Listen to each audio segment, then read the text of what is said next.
Il se déroule à N'Djamena depuis ce matin la conférence des ministres sur l'écosécurité, les conflits liés aux ressources naturelles. La cérémonie d'ouverture des travaux a été présidée par la ministre de la Santé publique, Ngarbatna Carmel Soukatre. Elle a représenté le chef du gouvernement, Lachak Bupabami Désiré.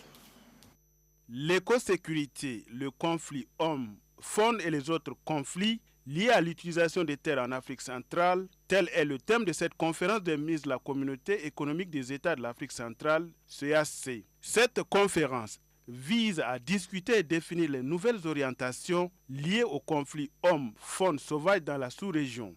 L'ambassadeur de bonne volonté de la CEEAC en matière de lutte anti-braconnage, Patrick Mboma, le président de la Fondation Africa Wilbrifet Kadou Seboni, le vice-président de la Banque de développement des États de l'Afrique centrale, Guy Arnaud Sokambi, le représentant de la FAO, Mamadou Ndiaye, ainsi que celui de l'UNESCO, Albert Meni, qui se sont relayés pour présenter le travail abattu dans le cadre de la protection de la faune sauvage par leurs organisations respectives.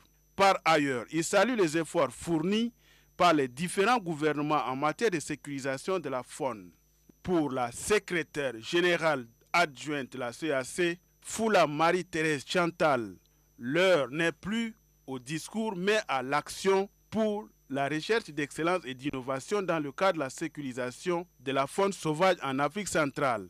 La représentante de l'Union africaine, Josepha Sako, salue les efforts des États membres de la CEEAC en matière de lutte pour la protection de la faune sauvage. Elle promet en outre l'appui de son institution.